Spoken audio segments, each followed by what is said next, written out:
अब से लेकर सितंबर के बीच ब्रह्मांड में एक नए तारे का जन्म होने वाला है। खास यह है कि इसके साक्षी पृथ्वी के आम निवासी भी बन सकेंगे। हमारे सौरमंडल से 3000 प्रकाश वर्ष की दूरी पर TCRB नामक तारा मंडल के सबसे चमकीले तारे में विस्फोट होने वाला है। यही एक नए तारे का जन्म होगा और 80 साल बाद यही प्रक्रिया फिर से दोहराई जाएगी।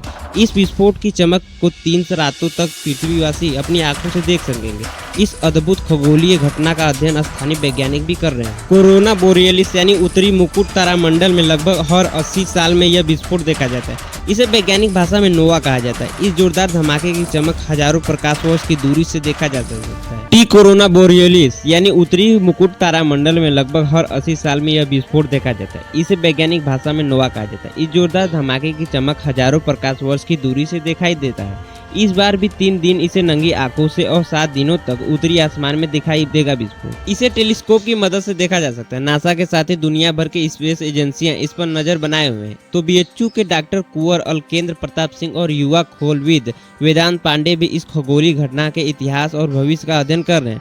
डॉक्टर सिंह ने बताया कि ऐसे बड़े विस्फोटों से एस्ट्रोफिजिक्स के अध्ययनों को काफी जानकारी मिलती है। इनमें से होने वाले रेडिएशन और मैग्नेटिक फील्ड के अध्ययन की तैयारी की जा रही है। तारामंडल में होने वाला जोरदार विस्फोट आसमान में उत्तरी दिशा की तरफ दिखाई देगा। वैज्ञानिकों का कहना है कि इसकी चमक किसी भी आम तारे से कई गुना ज्यादा होगी और इसका रंग भी तारों से अलग होगा, कुछ पीलापन लिए होगा, जिससे इसे आसानी से पहचाना जा सकेगा। पिछली बार TCRB में विस्फोट 1944 में देखा गया था। हालांकि इस पर खास अध्ययन नहीं हो सका था। इसके गहन अध्ययन का यह पहला मौका होगा। इसमें अगला विस्फोट वर्ष 2104 के आसपास होगा। क्या है रेड जायंट? वेदांत पांडे ने बताया कि एक रेड जायंट यानी लाल दानव ग्रह और एक व्हाइट ड्वार्फ यानी बौने ग्रह के बीच होने वाली इस क्रिया के कारण जोरदार परमाणु विस्फोट होता है। यह दोनों एक दूसरे के बेहद करीब है और व्हाइट ग्रह लाल दानव तारे के चारों तरफ से तेजी से चक्कर लगा रहा है।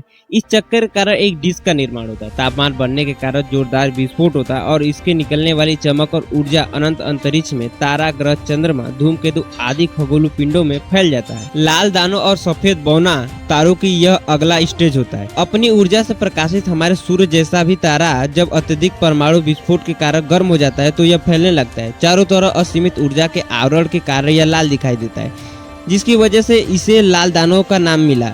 सफेद बौना इसका अगला चरण है। जोरदार विस्फोट के बाद तारा अपनी बाहरी आवरण अंतरिक्ष में फेंक देता है और भीतर का सफेद कोर ही बचता है। इसे सफेद बौना कहा जाता है। हालांकि TCRB में होने वाला विस्फोट इन्हीं दोनों के बीच क्रिया से होता है।